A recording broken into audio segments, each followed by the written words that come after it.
Our first presenter will be Dr. Vuai. He is the president and CEO of Gray Matter Neurobehavioral Solutions. It is a consulting and research-based company whose mission is to assist clinicians and educators to develop brain-based strategies to children and adolescents. He is a board-certified neuropsychologist and school psychologist, and holds the diploma in school neuropsychology. His 15 years of experience includes educational, medical, residential treatment settings. He provides comprehensive evaluations for a wide range of neurodevelopmental disorders, including traumatic brain injury, autism, executive function deficiencies, dyslexia, attention disorder,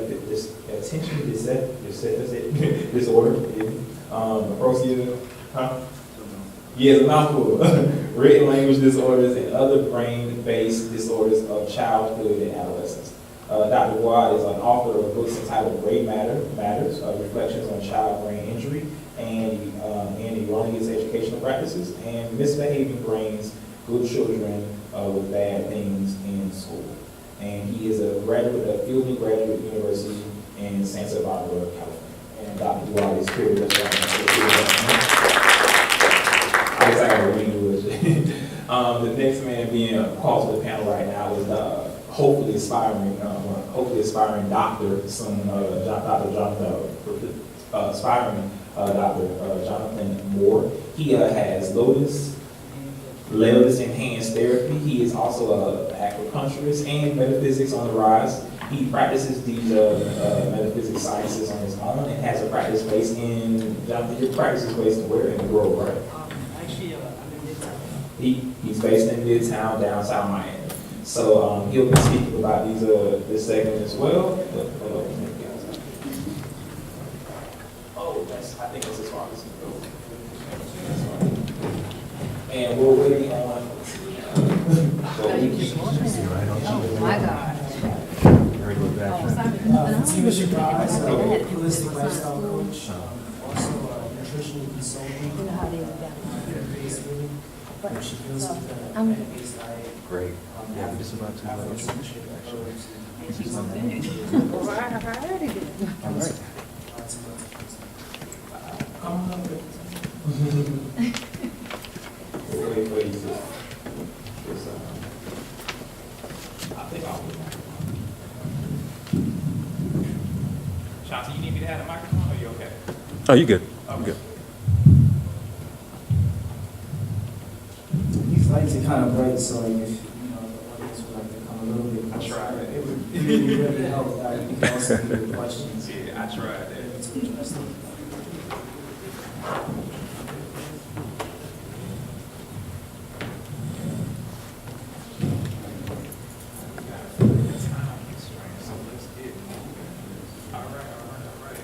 Okay, so we all saw the documentary. Let's just, give first off a round of applause for putting it on.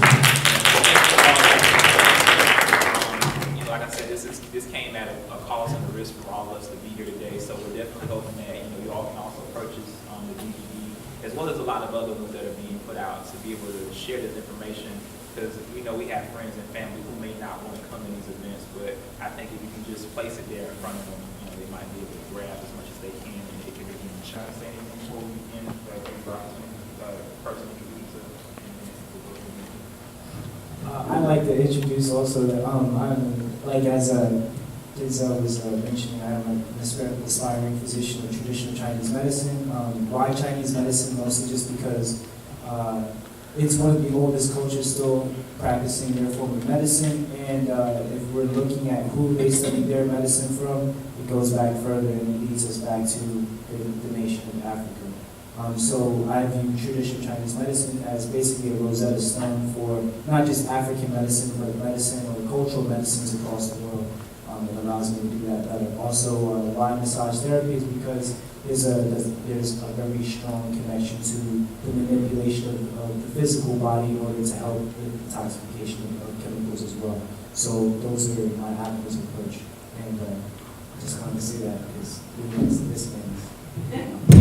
Dr. Brian, can you go ahead and give a quick brief more than I might miss? Regarding me? Well, yeah, regarding Oh. so the people, personal level. Okay. so much for the invitation to be here. I appreciate that. It's always an honor to come and to speak on issues that pertain to our family. Currently, I'm going to show you some slides. I probably may be the odd person out regarding the film because there was some information that was presented that unfortunately was incorrect, and I will hopefully try to correct some of those things. And it's really important that you understand these things, and that's my job. As a scientist, my field is physiology. I have an intense interest in functional systems. Functional systems mean that I moved away. I think I have evolved from looking at the anatomical systems of the brain to understand more of the physiological aspects of brain function, which has allowed me to elaborate on some of these issues. So my research and interest at this point is at the cellular level and this, all of the aspects that involves cellular physiology. And so with that being said, we will move on to some of the slides later on to show you why why I have such an interest in this area, because particularly when it pertains to children, you need to really understand what's going on with your children when these children are not receiving proper nutrition. And I will begin from conception until about age 21. So I will show you some slides, and hopefully you will have a good knowledge, good information, because these children that I see typically in my practice are children with brain injury. In my book, I talk about non-traumatic brain injury, and non-traumatic brain injury is I have defined injuries to the brain without a history of head trauma. And I've said this many times before, that you can have brain injury without your brain or head having ever been traumatized by external forces. And that's what I'm going to deal with today. Thank you. And lastly, I'll give to our sister. Go ahead and say a couple things about yourself. Yes, good afternoon, everyone. My name is Fatima Shabazz. I'm a certified holistic health coach, and I work here locally in the Miami-Dade area, Broward, somewhat. I specialize in teaching people how to live happier, healthier lives through holistic living and plant-based nutrition, which is one of my specialties, working with food and showing people how to use food as medicine and weight management, which is another one of my areas of specialties. After me losing 70 pounds myself, using food as medicine, and just seeing how amazing the body can act and interact with plant-based substances, it really just pushed me into where I am now in health and wellness. I didn't get a chance, unfortunately, to see the film. However, I have worked very close with many people that were in the film. So I'm here to support the film and be a part of this discussion and add my insight in any way that I can. Thank you. All right, so we want to go ahead and I guess Dr. White, want to go ahead and give some of your presentation? Yes, sure. So we can, and we'll go and do some conversation from the audience. The set correction. Okay, fine. Thank you so much. Okay, so we'll begin with some of the slides, but as I said before, let me just give you an overview of what physiology is and how it's distinguished from psychology, because you can have psychological factors that will impact upon brain physiology. And what I mean by brain physiology, I'm talking about changes in the brain. These are biochemical changes in the brain that will impact behavior. Neuroscience is a field that deals with the brain-behavior relationship. The basic premise of neuroscience, of course, is that all behavior is related to brain function. So if you have dysfunctional brain activity, you will see aberrations in behavior. And I try to explain these things to educators, pushing very hard to help them understand that when children have learning problems, then you need to understand that these are brain-based, and so interventions are very important, because if you do not understand the mechanisms of brain produces behavior, then your interventions may come too early or they will come too late. And this is a serious issue because we are in a political environment that tends to neglect or ignore brain function, and the emphasis seems to be on parents and teachers to, as agents of change, when often these things, as I said before, these are problems in the brain themselves, and nutrition is one particular area you're going to be dealing with, because, and what I'm going to tell you now, what I will share with you, believe me, this is an overview. It will take me much more time to get into some of these things, so please forgive me if I go fast, because this is not my time. This is not the format for that, but I chose to do this because of the importance, and perhaps at a later time we can come back and be more thorough. So we'll begin with the first slide, and I always like to begin with the disclaimer. If you have health problems, and you really need to see a physician for your problems.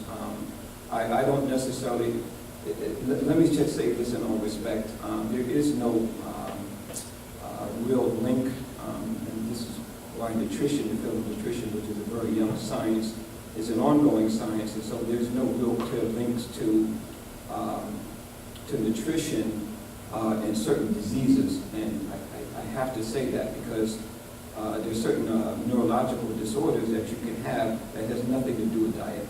You can have the perfect diet that will not change or reverse the course of disease. And to say that you can eat certain foods that will eradicate disease is just not science.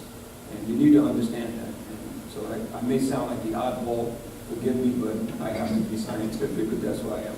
All right, so we go to the first slide, the disclaimer. Okay, if you're having issues, then you need to see a physician, and you need to have those problems properly evaluated, whether you believe in physicians. And when I say physicians, there are all kinds of physicians. Here's one of them. He's into alternative medicine, and this is another choice that you can have. Being in the health field, I have to be a little bit defensive to say. I was at one particular lecture, and there seemed to be a lot of bashing against medicine, and that's just not the proper way, because in certain cases, certain disease factors, you need to be medicated. Schizophrenia, for those of you who do not know, schizophrenia is a very serious neurological disorder, neuropsychiatric disorder. Bipolar disease is another neuropsychiatric disorder, and these disorders are very serious. You can't just ask a person just to eat away, because diet simply will not cure those problems. And often, in the case of schizophrenia tends, there's some research that shows that schizophrenia does have some genetic linkage. In fact, patients, children are born, particularly identical twins. There seems to be a high concordance rate among identical twins, and the incidence of schizophrenia, it tends to lower in children who are not twins or do not have a family history of schizophrenia. In that particular instance, we have found that there seems to be a correlation between the development of schizophrenia and prolonged labors. For mothers who have prolonged labors and difficult labors, we're finding that children born of those events tend to develop schizophrenia later in life.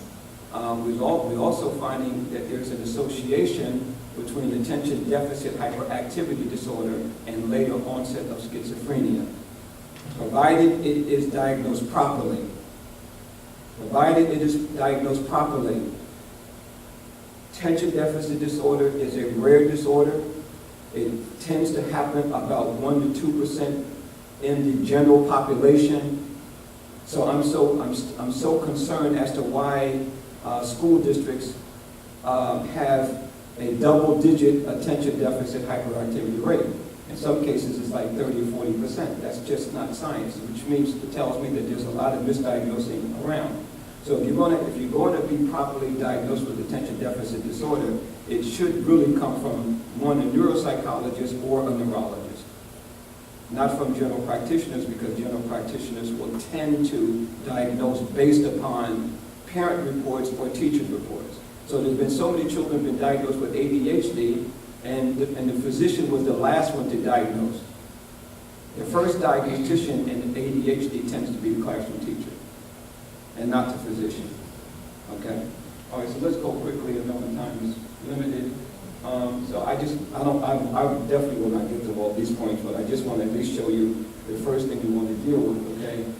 We need to talk about the nutrients that are needed and are responsible for healthy brain development and during the prenatal period. We're going to talk briefly about which processes are that are important. We talk about critical periods, for an example, and we talk about how nutrition must be matched with the developing brain. Okay? Nutrition must be matched with the developing brain. In the same instance that educational intervention must be matched to the developing brain. Because often in school systems, children's brains are not ready for the intervention that's being provided. So they do not respond that well to intervention. And so some people think that the child may have a problem when no problem really exists because the physiology of the child has not been matured properly. You understand what I'm saying? So if you intervene too early, when the brain during its critical period may not be at that particular stage, the child will not respond to that intervention, or will respond to that intervention very, very slowly. Okay? All right, so quickly, let's go to the first one. All right, so I need to stand up, actually. Do you mind if I stand? Okay, let me stand, because I'm not used to sitting. I'm a very active person. Okay, so let's take a look at the first slide. Thank you, Jonathan. All right, so let's take a look at the first slide. So you can see through these slides, you can see, for an example, in the first slide, the 25 days. This is when the nervous system is already developing. The mother doesn't even know that she's pregnant already the nervous system is already developing, and she doesn't even realize she's pregnant yet. Brain development is very, very rapid. And you can see from the 25th day, for an example, this all stems from the neural tube to the 35th day. And you can see, for an example, it goes all the way up to when the child is 9 months. And what you see during the 9 months, the child's brain pretty much resembles an adult brain. The only thing it doesn't have all the connections that are necessary, because those are called experience dependent. Your brain has two primary ways of developing. And the first you see from conception to the 25th day, through the 100 days, these are all based, these are the foundations that are laid down by the genes in the person. And so after the child is born, 9 months later, the child comes to the world, then these things tend to be experience dependent, which means that your brain continues to develop. It is the 25th day to the 100th day that I'm going to be concerned about, because this is when you need to know what you should be eating. I am not an advocate of certain diets, for an example, that people were talking about in the film, because quite frankly, if you're going to go all vegan, I mean completely without meat, you need to understand that you're going to be missing a very, very important brain nutrient. There's certain nutrients in meats that you need that you can't get from a plant-based diet. You just can't do it. There's certain B vitamins, for an example, that you have to have meat and not. I'm not advocating meat, I'm just making either way, that you need to understand the science of that. That there are certain foods that you have to have to have a well-balanced diet. Now, from a physiological perspective, there are certain nutrients that you need to be healthy. And you need proteins, you need lipids or fats, you need carbohydrates, and you need water and so forth. And with those basic nutrients that you need, those are enough to sustain you and certainly to keep your brain healthy, as opposed to just going on to some of these diets that may not be really good for you as well. Okay, let's go to the next slide very quickly. I don't really have a lot of time, but I don't want to take away from my colleagues. All right. So here's what we're talking about. You see, for an example, from conception. Before the mother knows that she's pregnant, we're beginning with -9. This is when the mother conceives. This is when the male sperm fuses with the female egg and division occurs. Okay? So we're talking about conception, -9, and you can see, for an example, that cell migration occurs from 6 to 24 weeks. What do you mean by cell migration? As the brain is developing, you have cells that will migrate to different regions of your brain. You have, for an example, certain cells will go and later become the frontal lobe. You have certain cells will migrate that will later become the parietal lobe. Certain cells will migrate that will become the temporal lobe, and so forth. And then we could talk about differentiation later on. Briefly, the temporal lobes are for auditory processing. The parietal lobe is for visual spatial, very briefly, spatial orientation and so forth.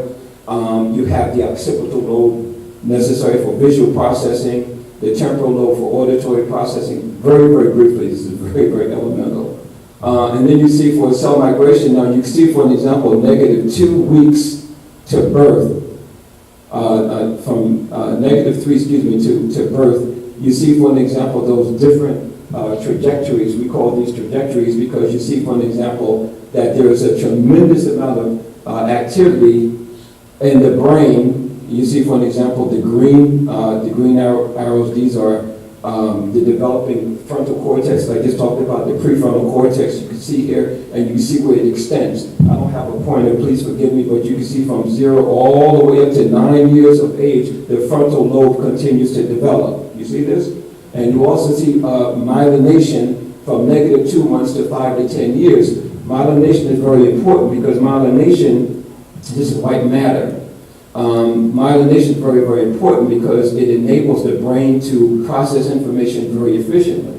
So if you have lack of myelin, for an example, there's certain diseases, Parkinson's disease, or certain white matter diseases that you heard about in the tape that will actually attack the myelin in your brain. And sometimes you can, not sometimes, but you'll have motor problems, you have different issues where you have these motor problems because you have white matter tracts that will lead to, for an example, the basal ganglia, which is, for an example, you have Parkinson's disease, tends to be in the basal ganglia, where you see myelin, this is the sheath that wraps around neurons, begins to degenerate. And then you see tremors in the patient. You see the patient walking like this, and this is because the signals between neurons are not occurring.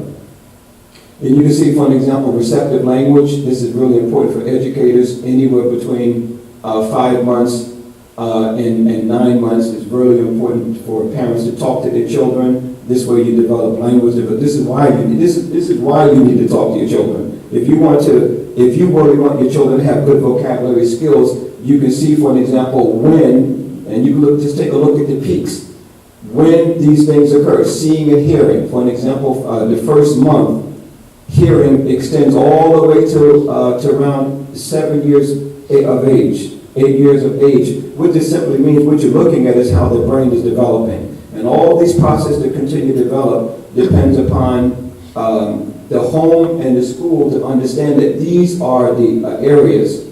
You can see on the top, experience-dependent synapse formation, which means that cells are just connecting to other cells, and that's how you function. I was like one of my patients.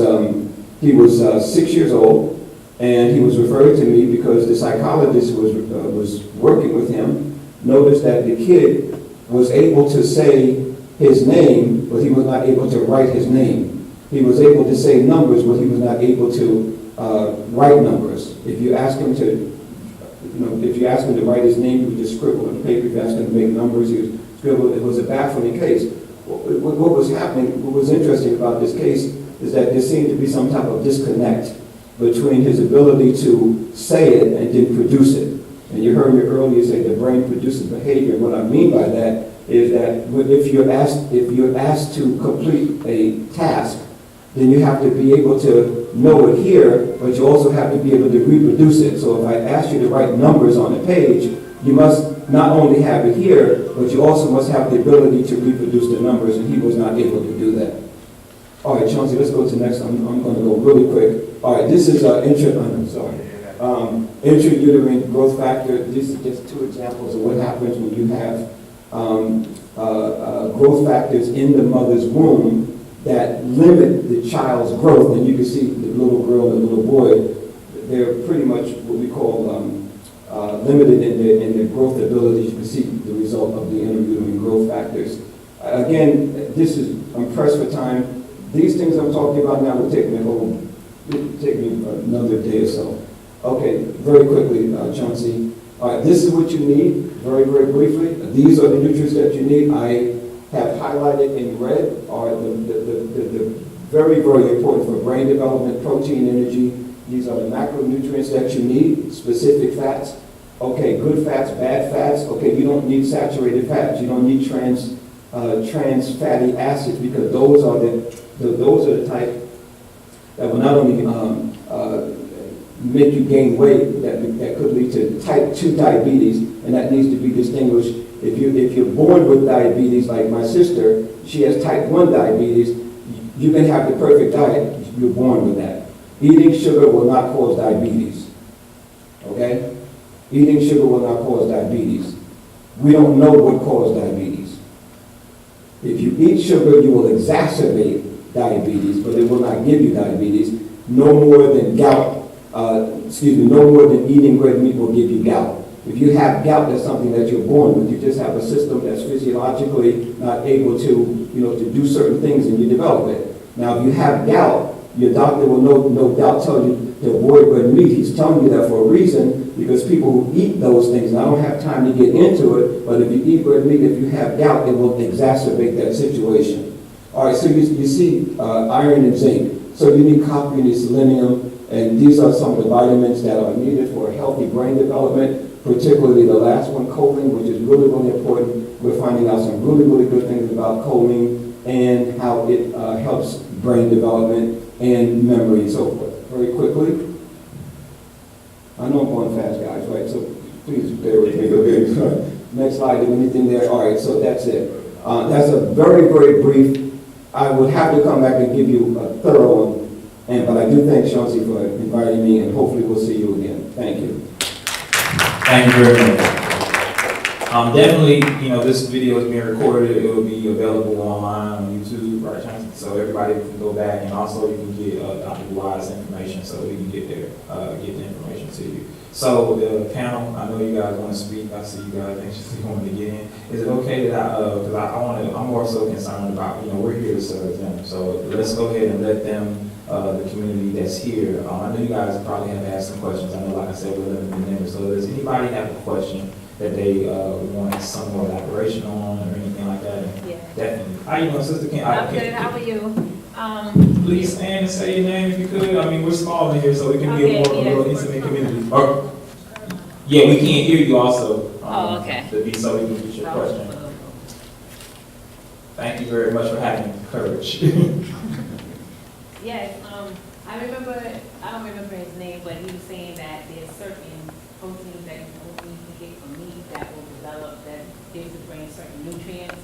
And I would like him to explain more on that, because that just sounds so awkward and not. I'm sorry, say it again.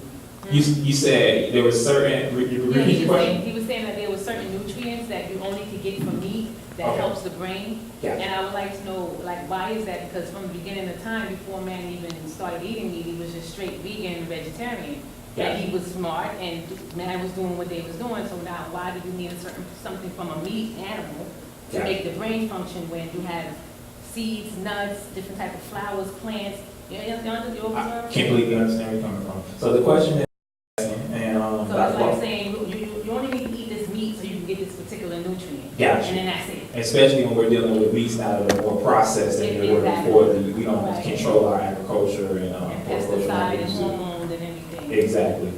Can we let the sister? Yeah, can we let some of the team go ahead and the question? Thank you for the question. Did you want me to answer that, or did you want the doctor to answer that? I think Because we should answer that way. You can get like a diversity of opinions, and because it just don't really sit well with me to have to go eat a piece of meat to get this particular protein to make my brain function. Mhm. It just doesn't really sound right. That's just my opinion, I don't know. No, You may that's be a- right, but it just really, No, that's okay. I know there are, for example, certain B vitamins that come from meat and not from plants, and that you need that for a healthy brain. All foods that we consume, and remember, I didn't have time to get into this, okay, when it comes to the brain, you have certain neurotransmitters, particularly serotonin, which you have to have a good diet in order for the brain to produce it. The brain will not produce it on its own. There's certain B vitamins that your body will not produce, that you need to have that from your diet.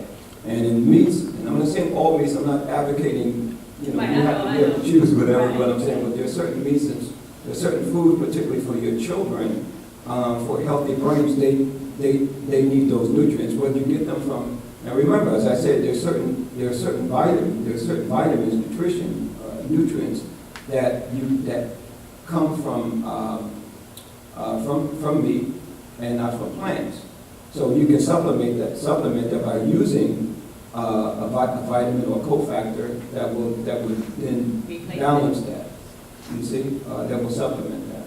So that this is not to say, for example, you heard even in the tape, there's certain vegan diets that are no, I didn't. that are questionable, so you need to just have a balance. And for me personally, I just advocate just having a good balanced diet based on the nutrients that you have, because some people are just under the opinion that the more vitamins I need that you have is better, but that's not always the case, because your body gets rid of what it doesn't need. Your body will take from vitamins, it will take from foods what it needs, and then it will discard the rest.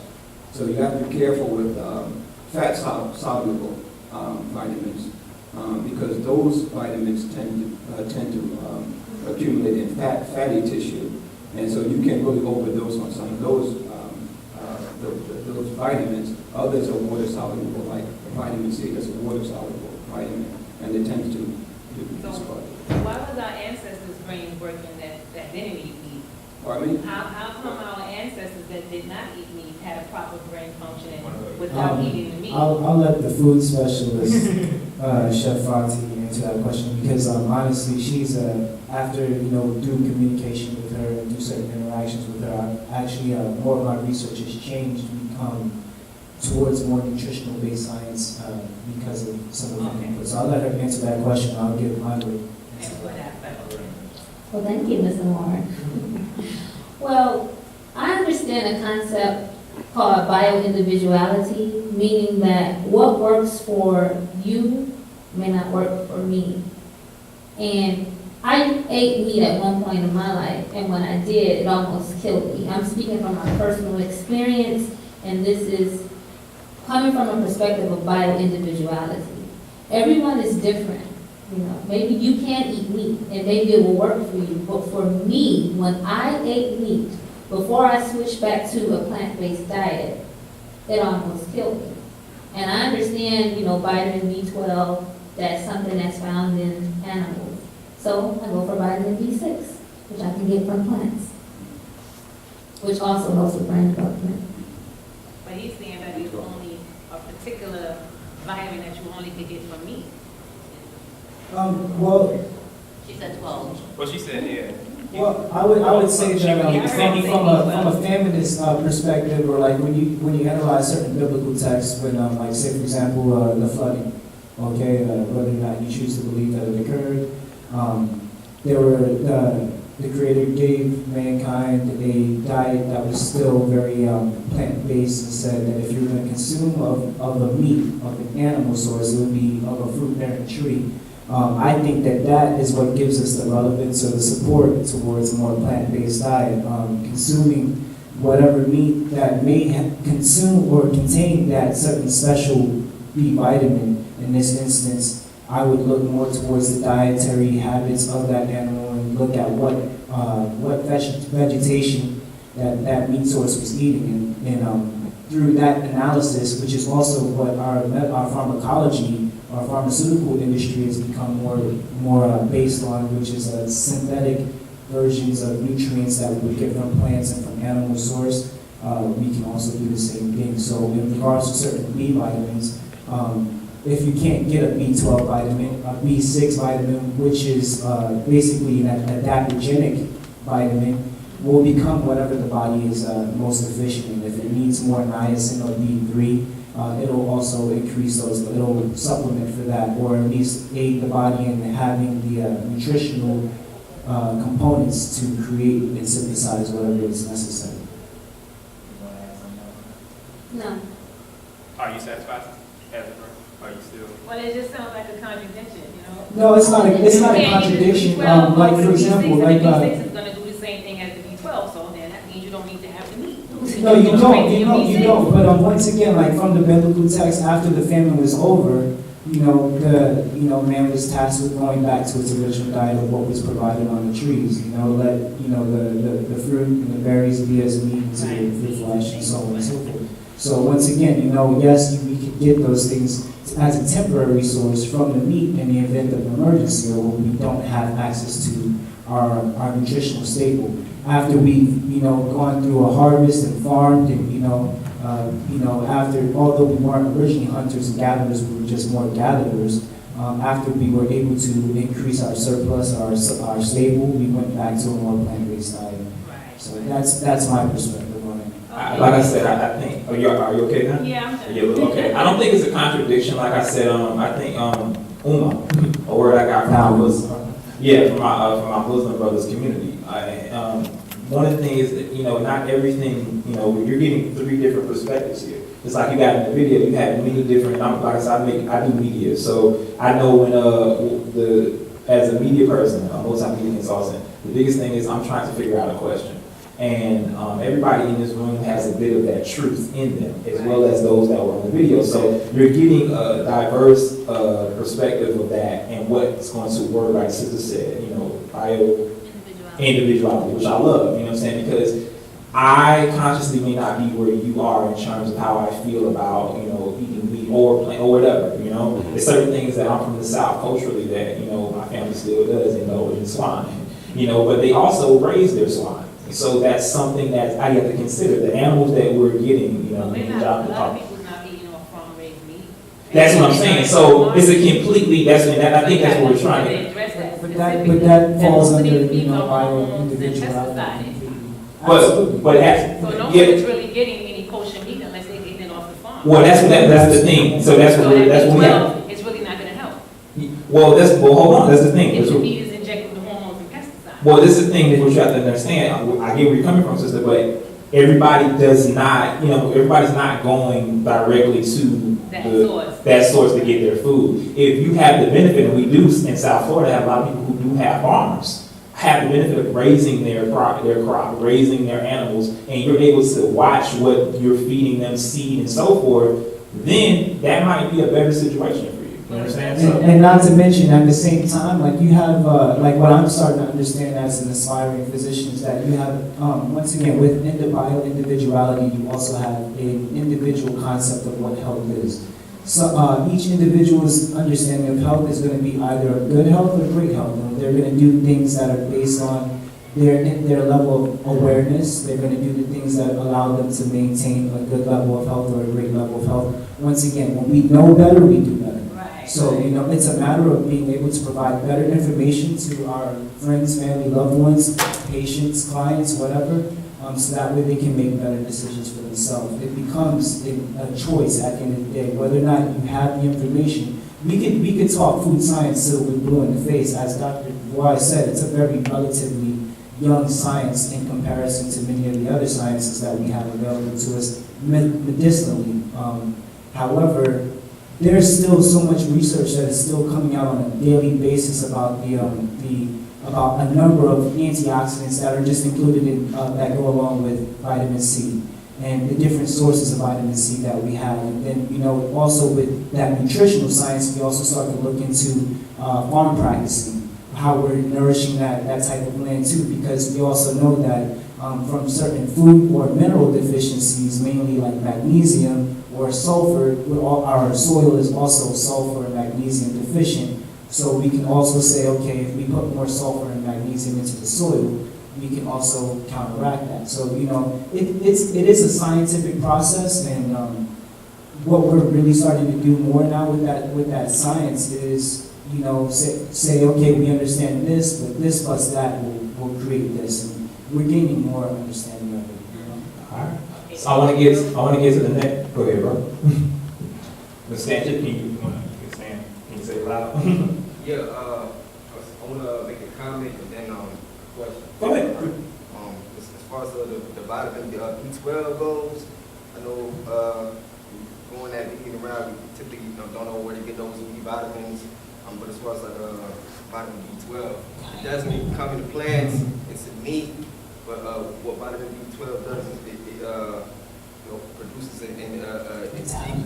it produces decomposing matter or fungi.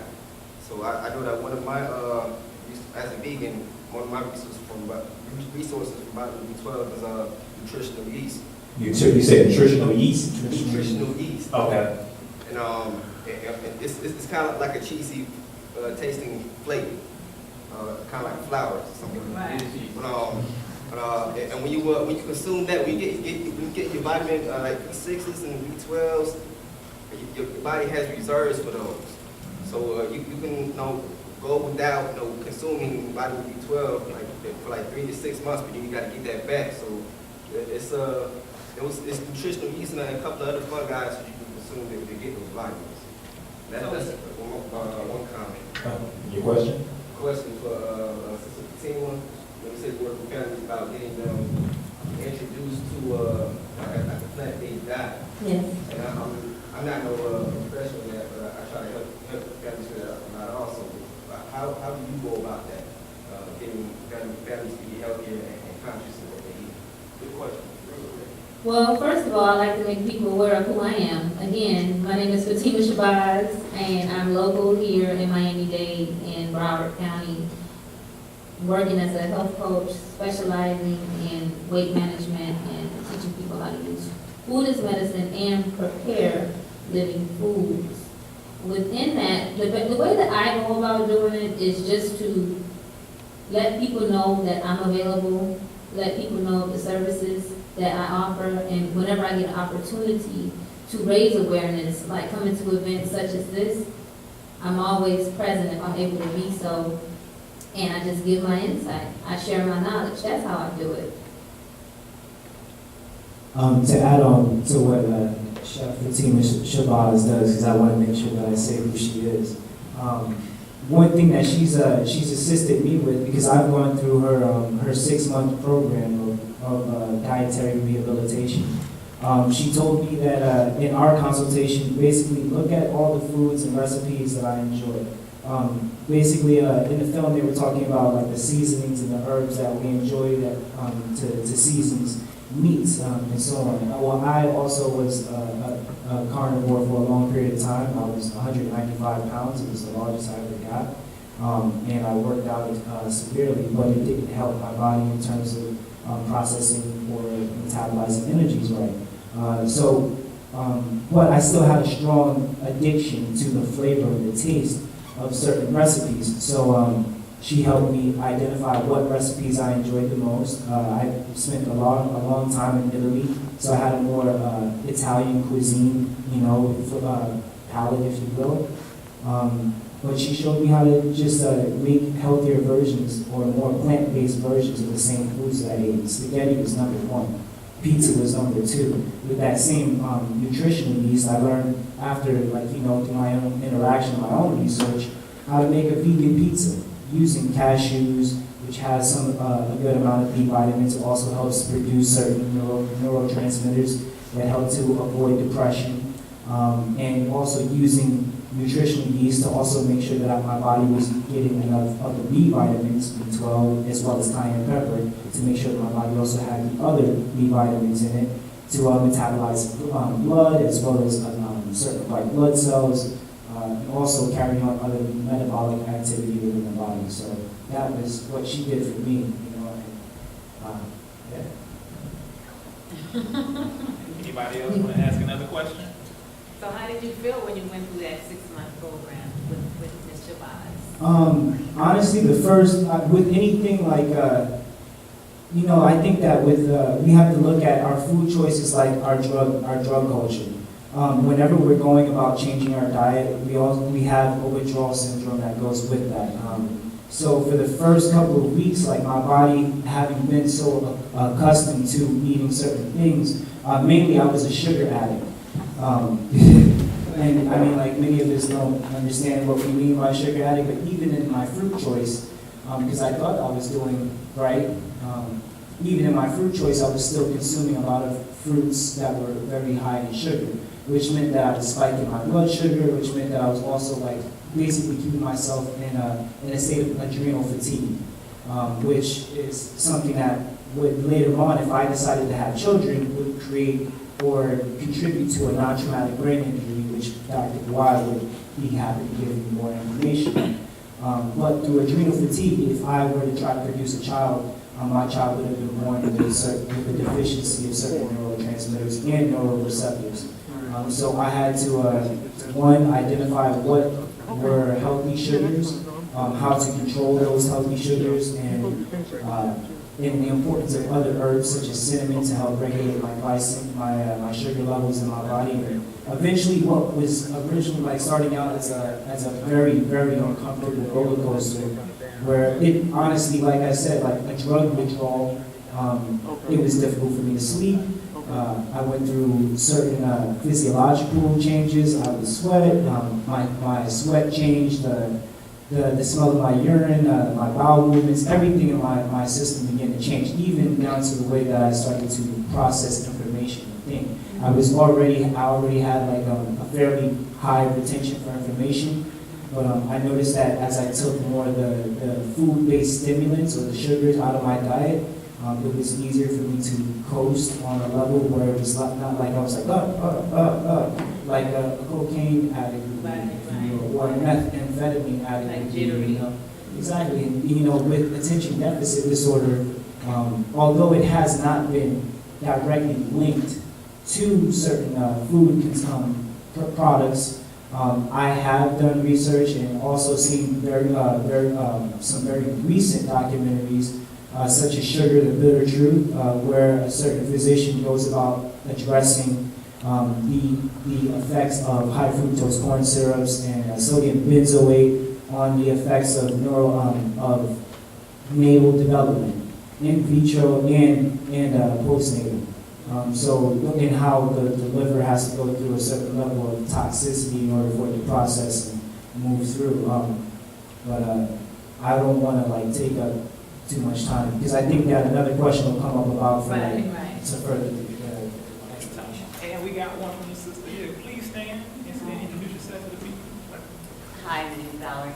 Well, I actually just recently, I guess last week Tuesday, I started a vegan diet.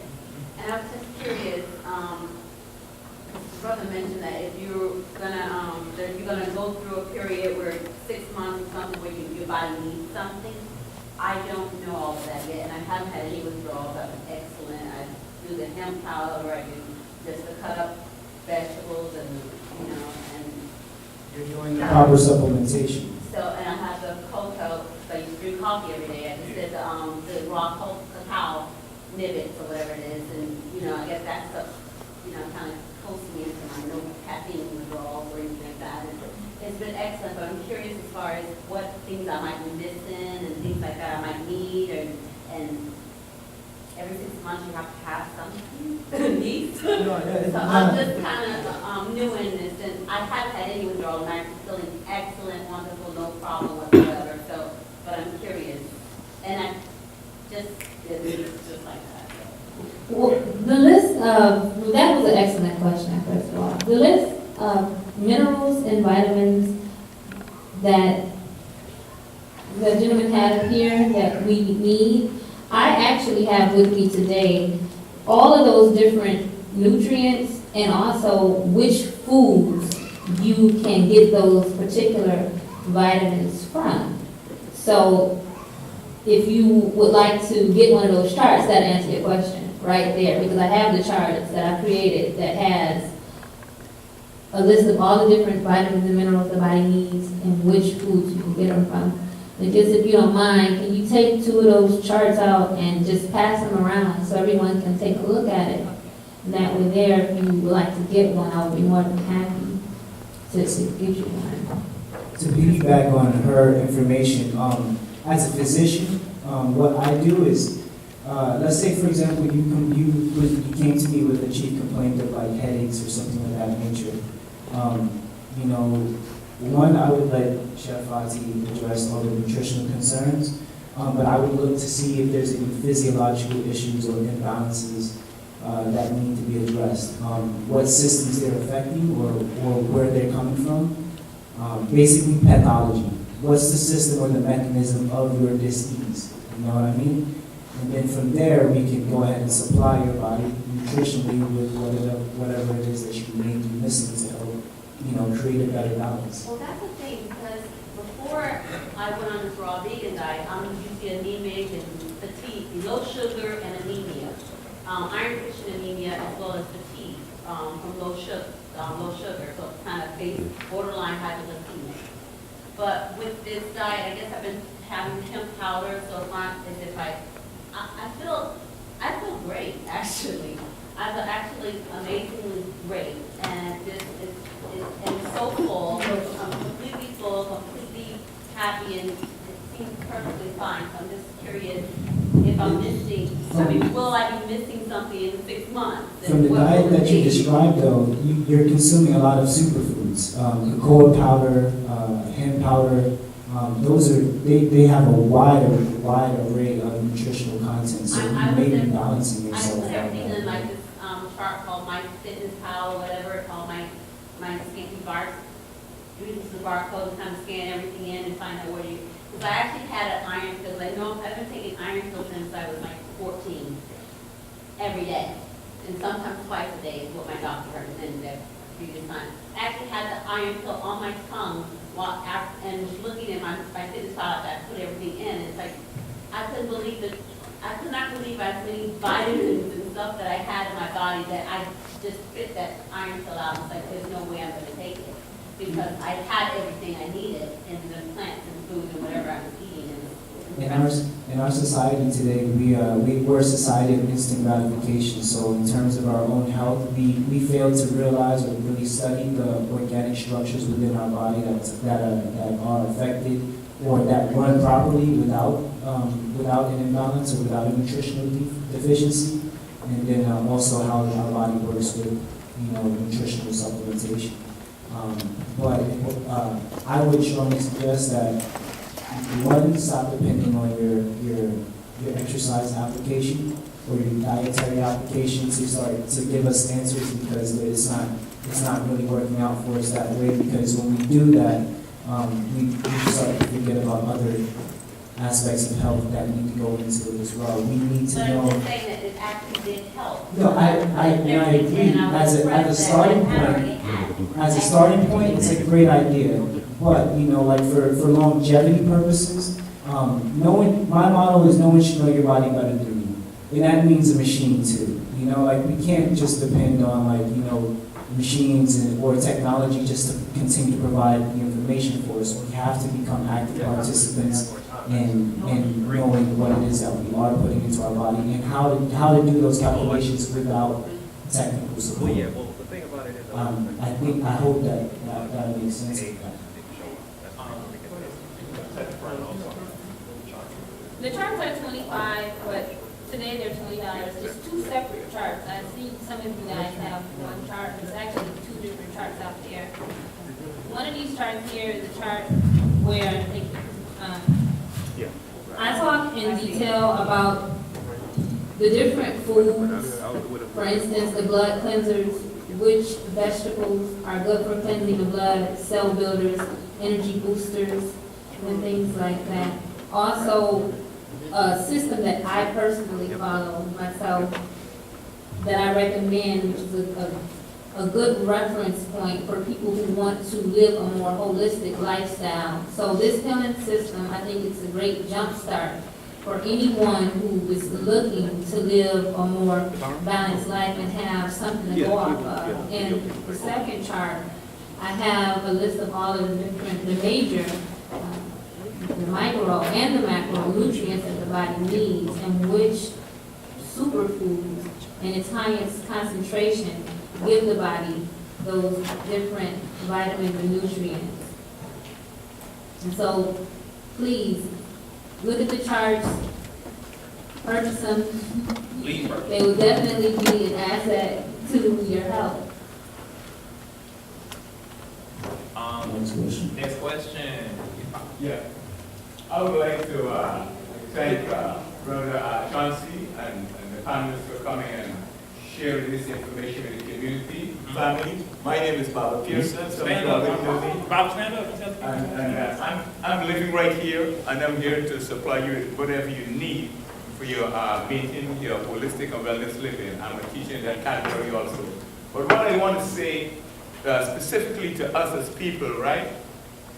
Everything that you eat, if it's from the cow, the beef, the chicken, or the fish, whatever you're eating, it's very important that you assimilate it into your system, right? It has to be uptake into your cellular system. So you have to have that proper balance of whatever that you eat is the hydrochloric acid to uptake whatever iron you're going to take inside your system. If you're anemic and you're eating all the iron and you're taking the supplement, but it's not stimulated into your system and into your blood, that will work for you.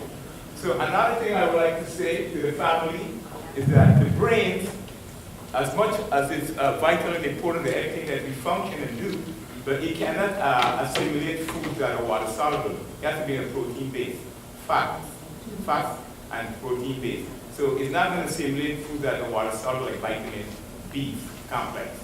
So you have to know these situations, you have to do it in that context. So you must get your protein, right, your amino acids, and the fats for your brain, and the oxygen for your brain. So you got to learn to breathe in the proper manner for your brain to function efficiently. So what I'd like to say to you as a family is that you have to be with people of like mind, like the brothers and sisters up here that have the information of myself and Brother Yudo also. So you can come to them and speak with us, but there's no panacea. We all don't know everything, but somebody knows something. But what I realize is that a lot of the people, you're staying by yourself, but you're not reaching out to the people and talking to the people. So you have to get out of that box and get out to the community and be in the forums and read the people and talk to the people so you'll get the proper information to help you. Like my sister over here, she's mentioned that the issues with family in the hospital. So now, there's lots of people that can help you with a lot of information. But when you keep it to yourself, nobody knows what's going on with you and the family. So you got to get out of that box and go to the community and find out who can help you to help your family. Like Dr. Juhudi was saying before, we don't want to throw in the baby with the bathwater in terms of the allopathic systems, but you still need to go back to the natural system when you deal with that at a specific level, and then you go back to the natural holistic level to do your living and your liberty. So I give thanks for your coming here. Thank you, God. And I honor and respect all of you that are here also. And you know, I'm very grateful. Give thanks for Bob Pearson, because that's actually the point that I was looking to make. You know, was that we have to understand, without depending on technology, the ways that our body is uptaking certain nutrients. You know, and we can't just leave it to, oh, well, my app said I can just consume these foods and it's that simple. You know, but we've left our health up to someone else for such a long period of time that this is the reason why our medical and our healthcare system is the way that it is because we've depended on other people. I wanted to make mention to, like, you know, one of the facts that I strongly disagreed with the film was the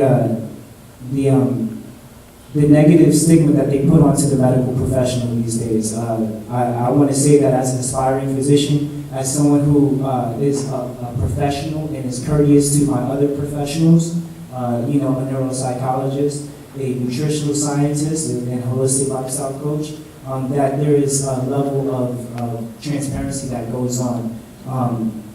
In the event, you know, speaking for myself as a physician in training, the majority of traditional Chinese medicine has now become so integrated that I have to learn the Western sciences as well before I can even begin to practice the traditional sciences. So I have to understand how pharmacology affects the body. I have to understand how, but the one thing that I'm focusing on, even in my program, is so much of a more nutritional basis. And also, as well as returning the responsibility back to the patient's hands. The reason why our pharmaceutical industry is the way that it is because our patients are non-compliant, meaning they don't want to do what's necessary for their lifestyle changes to avoid the illness getting worse. So our drugs that we're giving to the patients, the Hippocratic Oath of do no harm, it stands true even within the pharmaceutical industry because the most dangerous harm that we could do as a physician is let you die. But I would rather give you a nasty symptom or a nasty side effect because I know that it will still keep you alive and still keep you functioning until you are able and capable of making the dietary adjustments yourself, which kind of addresses the sister's question from before. Yes, my drugs would act like that meat from a fruit-bearing tree. All right, my patient will eat that drug or that meat until that patient's body brings himself back into a state of health and harmony to where they no longer need that and they can go back onto a much more plant-based or healthier lifestyle. But that's more or less what our industry is for, and that's what we're trying to bring that back around. But it's hard to do that when our patients are more dependent on instant information versus a change in their thinking and a change in their lifestyle. I just wanted to add, like I said, I had a play. Oh, you want to say something? I have a question. Okay, I'm sorry. Go ahead. My voice for Jack Loud enough. Yeah, my name is Emma, and I was just stating that my mother is in the hospital, and she had congestive heart failure. Now, my problem with her is she takes her medication. However, I cannot motivate her to walk, exercise. I don't know how to do that. If anybody up there can tell me how to do that. Do you walk and exercise a lot? I do. Unfortunately, in those type of situations, and a lot of us are faced with this, dealing with stubborn family members, the best thing that we can do is lead by example.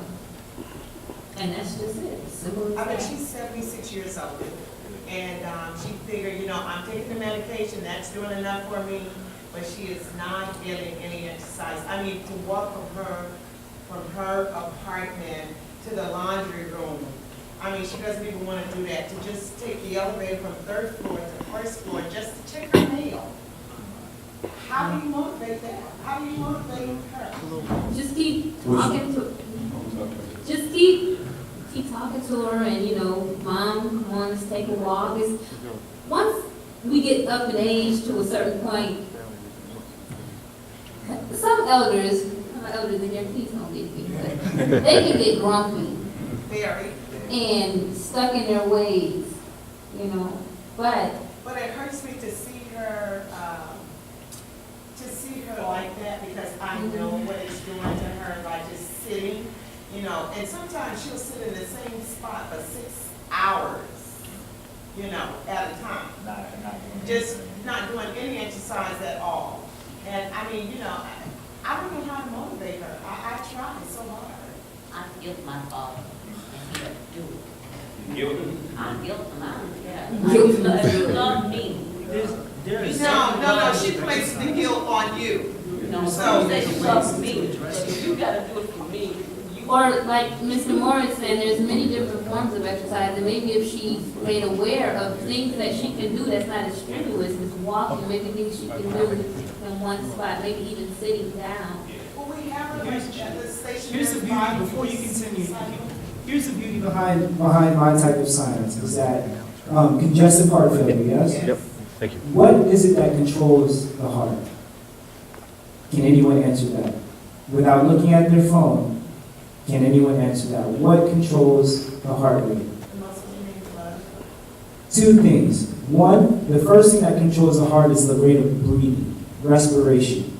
If a person is breathing very shallow, then they're also going to be pumping less oxygen-rich blood, which means that their blood is also going to be sticking or clumping more together, because iron, also being the what gives red blood cells its color, is also a conductor of electricity. And so oxygen, having a negative charge, actually forces blood cells to repel.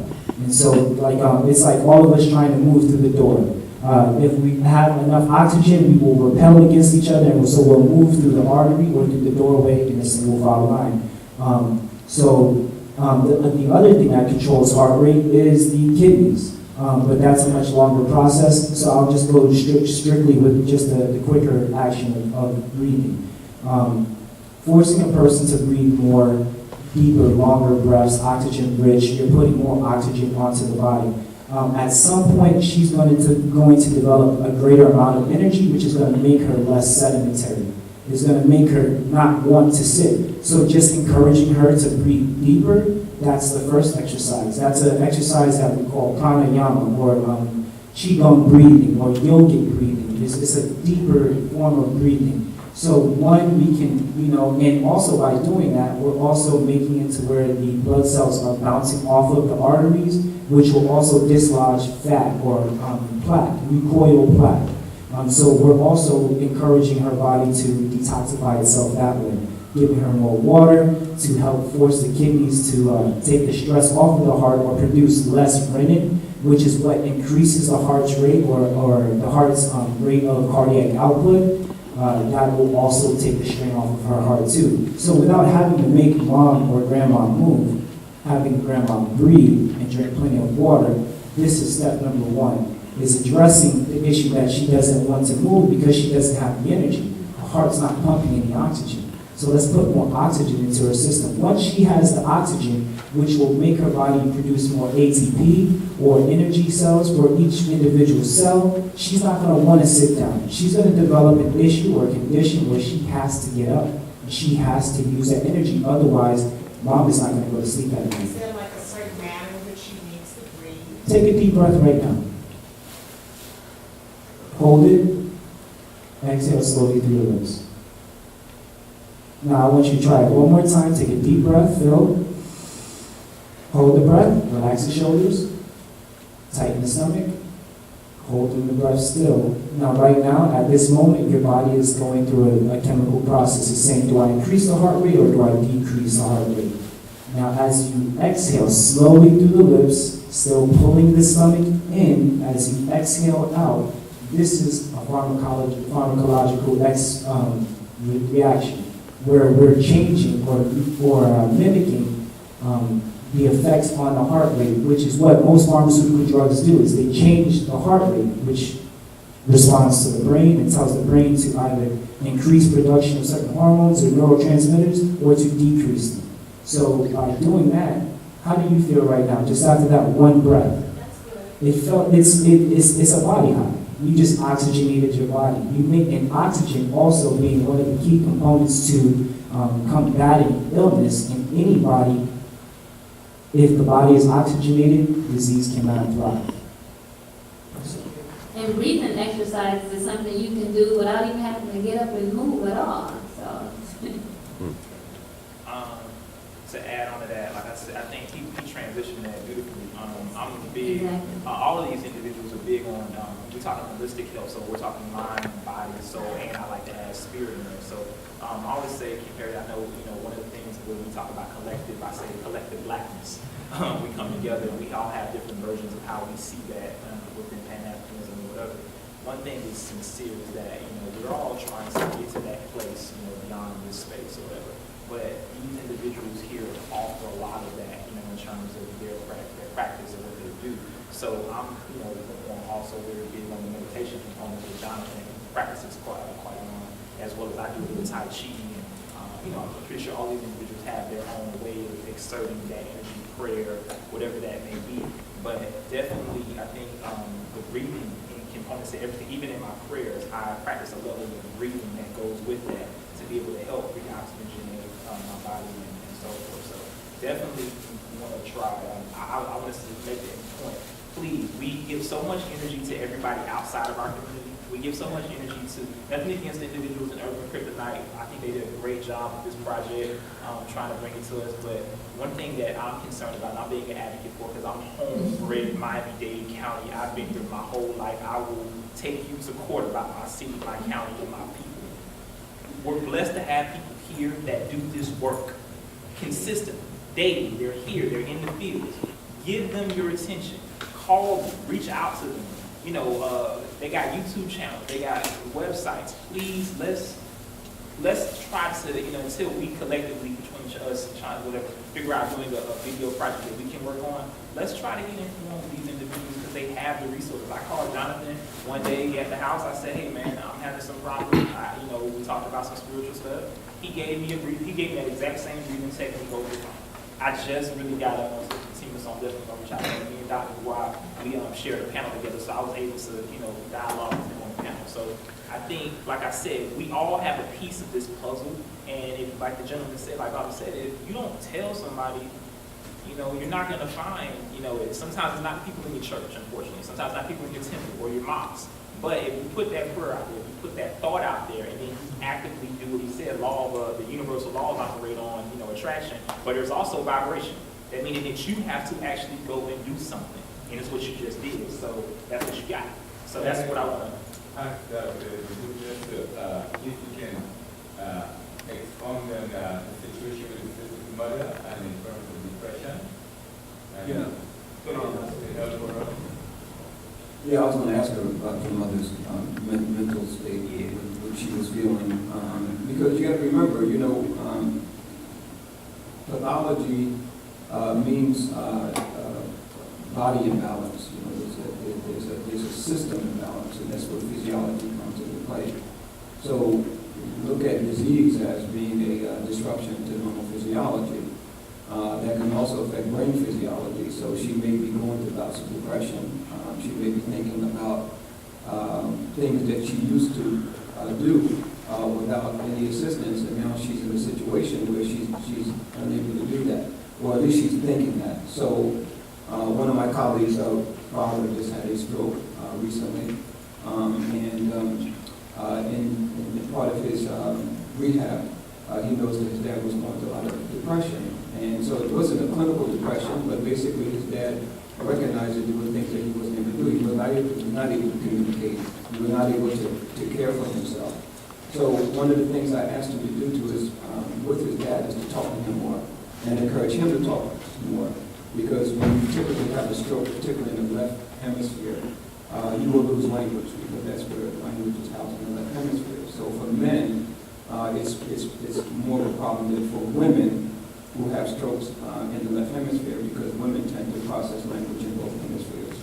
So for males with the left hemisphere infarct, they tend to have lose the ability to speak, and when they are recovering and they're trying to speak, the words are not coming out, and so they tend not to speak. So I encourage him to talk to his dad more, and so his father's now talking more. It takes time. Language will come back, but you have to know those things. So I would also encourage you to talk to mom more, and encourage her that she could make good recovery if she tries certain things. And just like Sister Shabazz said, get her to, by mimicking behavior yourself, that would encourage you to take more action. If you could play music, whatever, that would assist her in becoming more active in that situation. I'll give you one from an image standpoint, because I do, like I said, I'm a multimedia. I did a lot of stuff working with images and working in film and so forth. I do a meditation practice on my own, but I have a Mac computer, so I'm not trying to get in the club. And they have a slideshow presentation on it, but you can do this with a PowerPoint presentation if you want. And maybe if anybody had a chance to see me and Mary Jane, she would take the posters and put them up all across the room. Just in the morning, she would get up and open things that would help her. Image reconstruction, you see what you are, and sometimes we need to pull what's outside. This is why people work out, because they want to see the image that they see inside of themselves. They want to, do it. We used to create vision boards sometimes as kids. So maybe something as simple as, showing her pictures of herself, because we have, like the thing said about memory, we have an image of who we see we are. And a lot of times I do this for myself. I'll go back and look at pictures of who I was at 18, as a child. And you can if you really spend time studying yourself, you have to study yourself, because it's great that we're doing all this stuff in the community and so forth, but who was she at one point in time? And maybe, like she said, positive guilt. Mom, remember, used to be this, used to be that, used to be that. And putting those images in her face and saying, don't you want to get back to that place? Your body can rechange itself if you have that spiritual motivation and also mental, to get there. So maybe starting off with that and just that positive reinforcement, like you said, something as simple as maybe I mean, this is gonna, it's like I said, we don't have an instant gratification society. You know, you're gonna have to spend. It's a process, but if you're committed to doing it, if the family's committed to doing it, she can come back to that place. This is how people do beat cancer, because their spirits are turned on to want to get over it, and then it starts through the rest of the body and so forth. So that's just me. You know, that would be something I would try. And also the music component is big as well. Finding songs that she loves. And, there are drug alternatives. Oh, thank you, appreciate it. One, the most basic, what sustains all life is, food. We are what we eat. If we eat, an animal that is depressed and is locked up and, has a concept of oppression and slavery in it, and, that thing is ingested into the body. Once again, calcified people, calcified personality. So those type of things, they do relate, the same way that if you take, a healthier food. They gave it till 5:30, so. A food that's welcoming to being taken and consumed to promote more life and has not still died itself, taking food from that tree. Changing her diet, gradually. She's not the one that she's very strong-willed. Consider a massage. Especially at the walk. In all honesty, consider massage. I was gonna say that. Because it's a great way to help stimulate the kidneys. Yep. Anybody else want to ask a question? Because we're cutting up. How much time we got, Chauncey? Yeah, I was gonna say, we got till 5:30. Okay. Yeah, we got till 5:30. Okay, good. I just want to make sure time check. You got a question from me? Please stand and introduce yourself to the people. Hi, everybody. My name's Barry. We came down from Orlando. Okay. I lived in Miami for 3 years. I came on for a year. I wanted to add on to the B12 because that was a major question I had when I was on my journey. Kind of like a vegetarian right now. What I've come to understand is that one person needs to say if they get B12. How did the cow get B12? The cow is beef. So, like the brother said here, B12 is produced in decomposing matter, in little, fungi, and they excrete B12.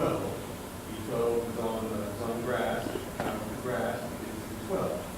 How do we survive not eating meat? Well, it's because we would be, running or, in the jungle or whatever, we would reach down like the cow does. We would pick up, some whatever vegetable, and we would reach up on a tree which also had, fungi on it, and we would eat it directly. We wouldn't wash it off.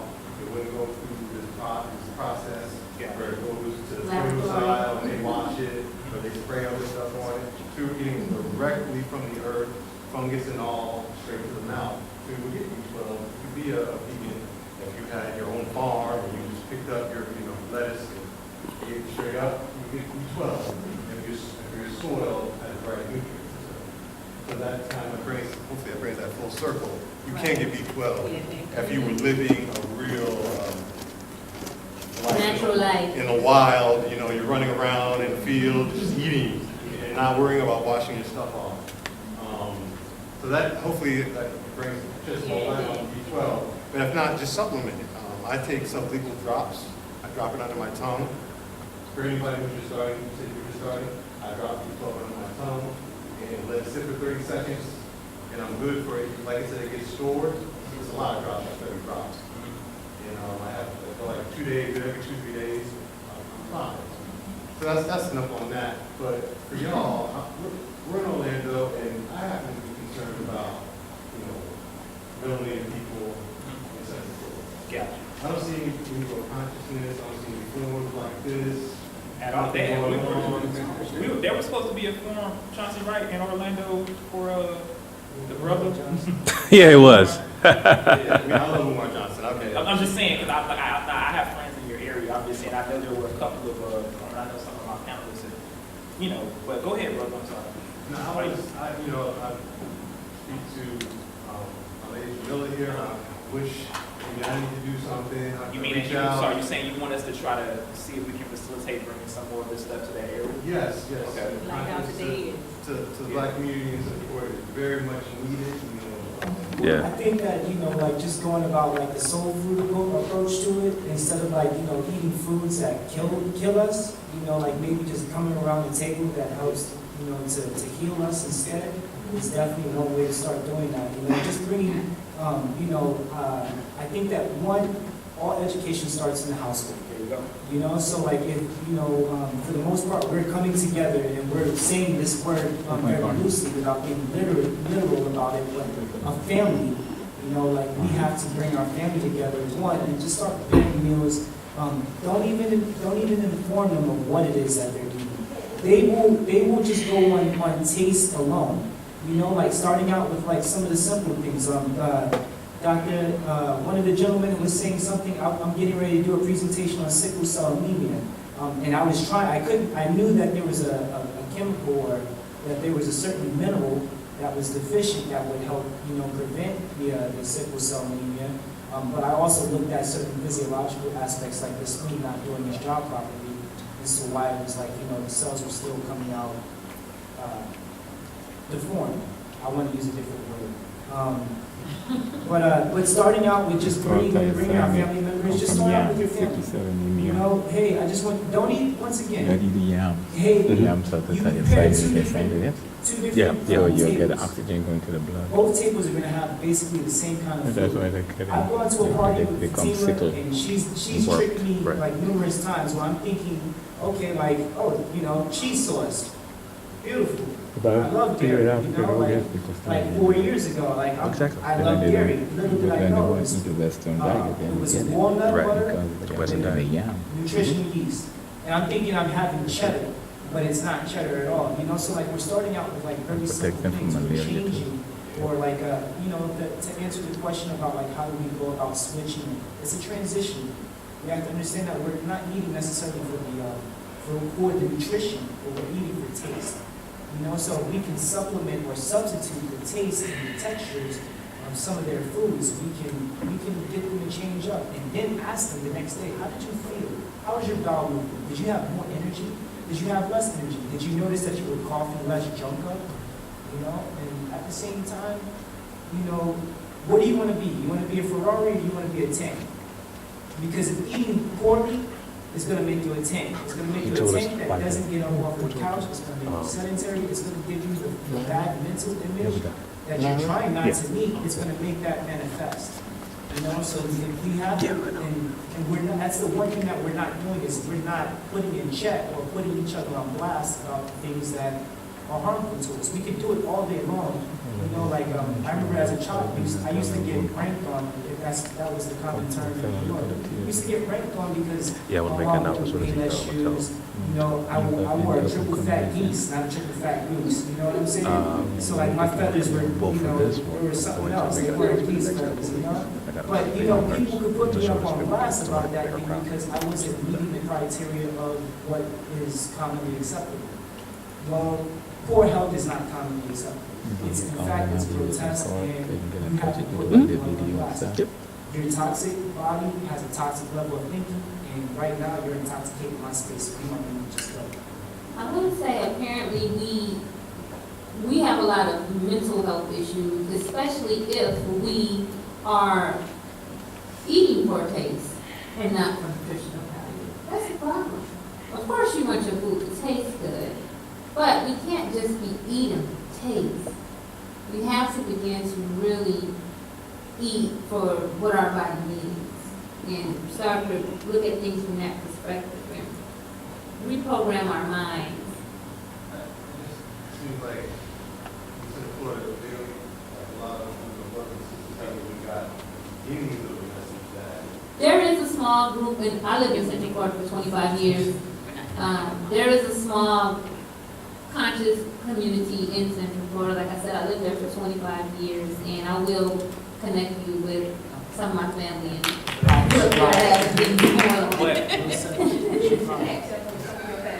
Brother, there's also, he was here, but he's not here with us. Brother Donovan, he has a group that we're a phone group that we're a part of called Member of Men. I can't remember the acronym, but it's basically black men. We have conference calls on Tuesdays, and we talk about the same stuff just amongst men.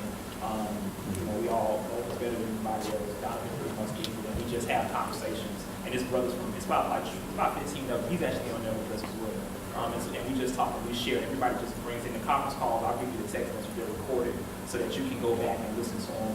Even Brother Jonathan was in the car with me today. Like I said, I'm so big on controlling media and what my intake is because I'm an empath. So being spiritual in that nature, I can't take on too much, otherwise I gotta go take a real long swim in the sea. So, he was in the car with me, and I'm always listening to things. We talk about feeding. Food conversation is a method of feeding. Your body's based out of 70% water. Dr. Ishiro Moto talks about that. He did an experiment when he took water and he talked to it, he breathed on it. And then basically you saw what took the effects was. He cursed at some of it, and some of it he gave praises and blessings to. And you saw the configuration of it in the art. So if we are around people, like you're around your mother, and she's not getting positive enforcement. We in church, we go there hopefully to be able to get that. Sometimes we don't, but we go there for that saturation of change. If we're not getting that on a regular basis, man, who's feeding into your life on a conversational level? That affects your brain, that affects your breathing, that affects your dietary regimen. So therefore, you're in that cycle and you're not breaking out. So that would be my suggestion to be a part of that particular. Real quick, we have about 15 minutes. We got to wrap up at 5:30. Okay. But before everybody leaves, Baba Pearson has his table outside of free food samples, holistic food. I suggest everybody to stop by his table. He has all kinds of products that he has available for free samples. So it's right outside. All right. You got it? And I do live with somebody who is very self-conscious. And to the point that it's aggravating. But what I'm going to say, because I guess I have a little bit of both world. What I don't like about the medical school is that we do not trigger the mind, the body, and soul. You give me a feeling, you tell me things, I'm going to get better. But for a lot of our people, especially in Central Florida, we have a sickness of the mind. And if the parent gives to the children, it's going to continue to be a cycle. So if you come to me and tell me I should eat this, I should eat this, I should eat this, but I have, like she said, a bunch of mental issues that I am trying to deal with, that I can't even adjust the food. I can't even adjust that because I'm so stuck on what's going on, what I'm seeing, what I'm living through, and what I feel. And so that's what I try to get him to understand. And I work in psych, and I deal with 12-year-olds, 6-year-olds who have bipolarism and who have issues. And what we feed them in the hospitals are food that come from a storage unit that has been sitting in there. We get it and we microwave it. We say we're treating their body, but what are we doing? What are we really doing? Because if you're going to help somebody, give me something that is natural. Give me something that is going to help the medicine, or that's going to get me to a point where I no longer need the medicine, and that my body and my mind can come together as one. That's my thing. Because I work for Florida Hospital, and our mission is to extend the healing ministry of Christ. And I tell my boss on an everyday basis, if the head is not together, the tail is never going to follow. So that's where I want to know, what do we do for our generation, especially me as my kid, and with my kids, because I have a couple 17-year-olds, and I can see some things that could have been done differently. I want to adjust the food. The food is very important for the body, but what are we going to do for those who are already in the mind so wrong that they don't even see that if I eat the organic banana, or if I don't eat meat, or if I eat this, a little bit better. They are just trying to deal with what's in their head, period. Yeah, I was going to say, yes, I mean, we could look at any institution and find flaws. And I think that we are under the assumption, this is an erroneous assumption, that physicians are nutritionists. They're not. That's not what they're trying to do. Physicians treat diseases, and you need to understand that. So when you go for a checkup and if you find something wrong, don't expect to get a lecture on nutrition. You're not going to do that. It is your responsibility, as Jonathan said, Sister Shabazz has already alluded to, then you need to look at the resources in your own neighborhood, and you need to reach out to them as far as looking at the holistic way. We are inundated by the media about what we should eat. Trans fats are bad for you. Saturated fats are bad for you. Too much sugar is bad for you. As I said before, sugar does not cause diabetes, but it will exacerbate it. So when you look at physicians and the healthcare system, I'm not saying it's perfect, and perhaps we should have more training for physicians in nutrition, but that's not their jobs. Their job is to treat disease. So when you come in because you have a diagnosed disorder, their whole protocol paradigm is to treat the disease. I mean, that's what they do. You also need to understand that there is, as I said before, and some of you may disagree with this, it's okay, but nutrition is a young science. I mean, it's very, very difficult to link, diet to certain diseases. There's, for example, look at heart disease. I wish I had time to get into some of the things I really want to get into. If you look at heart disease, for example, it is the #1 killer among African Americans, and it should be addressed. So we have to take a look at diet when they say there is a link between eating a lot of fatty foods. But as Jonathan talked about earlier, there seems to be more, the culture in heart disease now tend to be more sugar as opposed to fat. Okay? Again, the research is ongoing. So be careful when you look at physicians as being nutritionists. They're not, and that's not their job. They're not going to tell you, oh, well, you should eat this, that, and the other thing. And I'm as far as my diet is concerned, I've been a vegetarian for a long time, and I got that from my grandmother, who taught me about holistic medicine. She was a scholar, and she was a great matriarch in our family. She taught me a lot about foods and so forth. And I remember stopped eating meats, and it wasn't necessarily because meats were bad for me necessarily, but I started reading about what they were putting in meats, and that discouraged me from getting away from it. So I tend to be more holistic in the foods that I eat, and I balance that. I balance that with many other things, keeping my mind clear, avoiding people who are not good for me. Keeping your stress level down, because I have a very stressful life. But you have to balance that. So if you want good nutrition, your sister Shabazz is available. I was looking at her charts; they're excellent. And if this is what you need to balance, you need to take these charts, and you need to promote this with your lifestyle. Make lifestyle changes. And the foods that we are so used to, the high salty content that we have in our foods, eventually, just try less and less and less. And this is the behavioral paradigm. So if you're used to a lot of salt, you just trimming it down until eventually you just wean your way.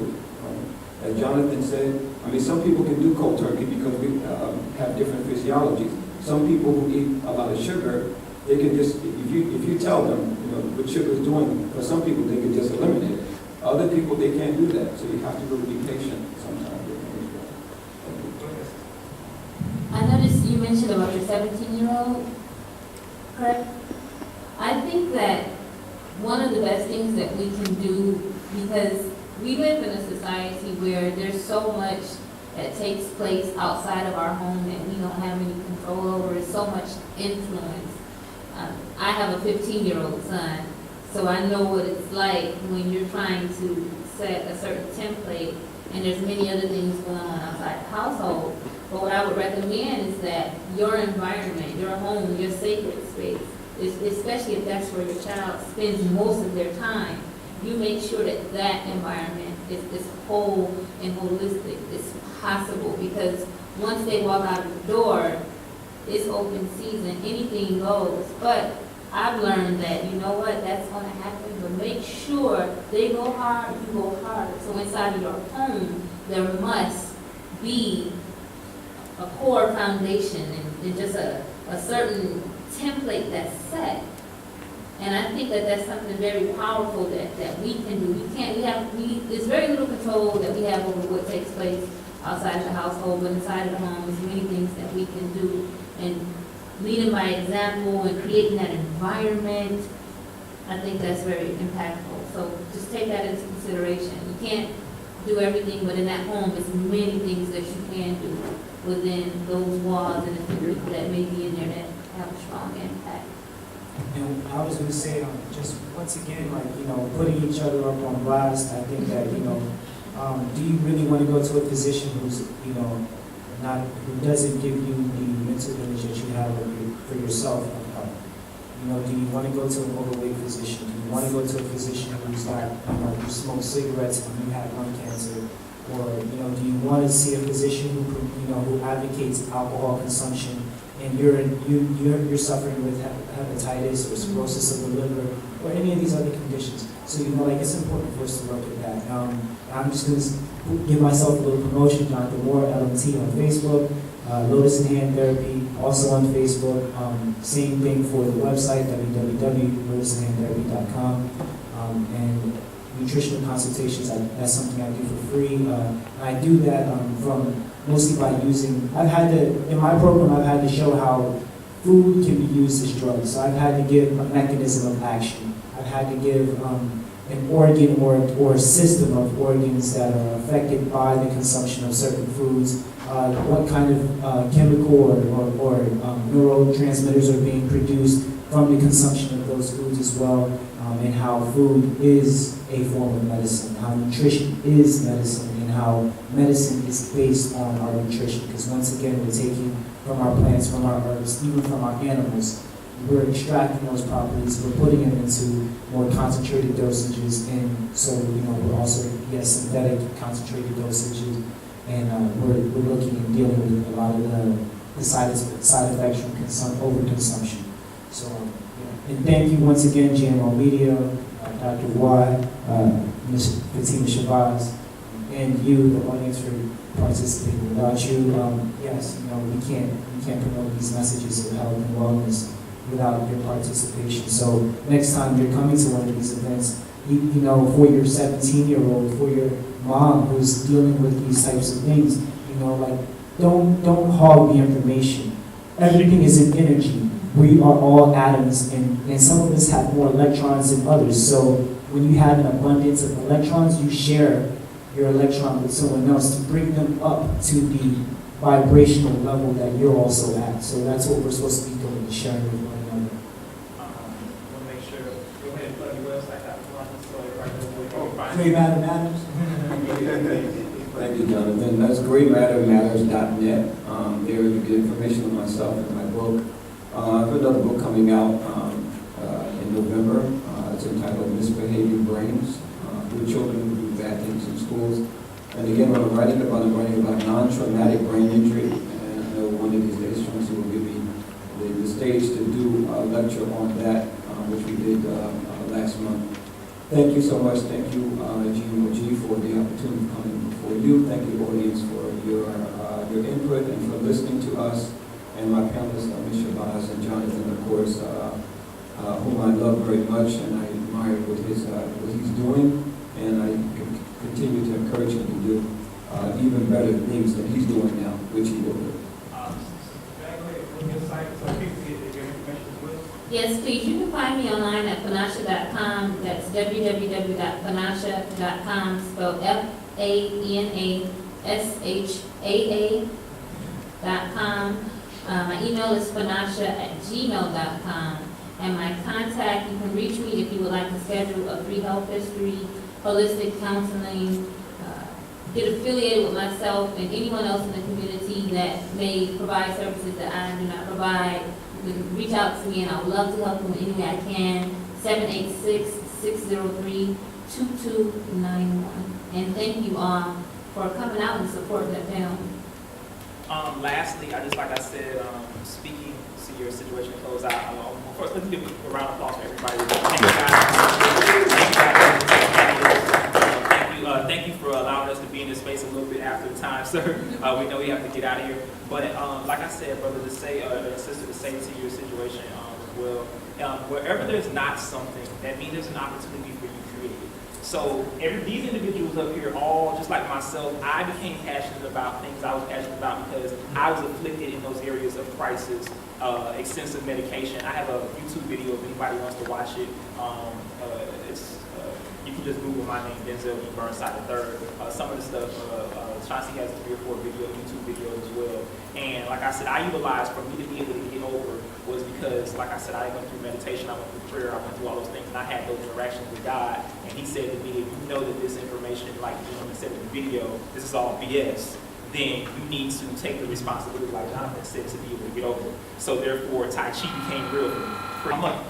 listed with the Great Black Speakers Bureau. So my name is Denzel, like the actor, D. Burnside, and Burnside together the third. I have DB3 Media Company, and you can Google my name and most of my websites come up. But I do something at the house real simple called conversation parties, which thank you. Appreciate it. Thank you. Fatima does, and just bring people together, have a conversation, open dialogue, and let it be that. And that in itself can be an opportunity to share information and go from there.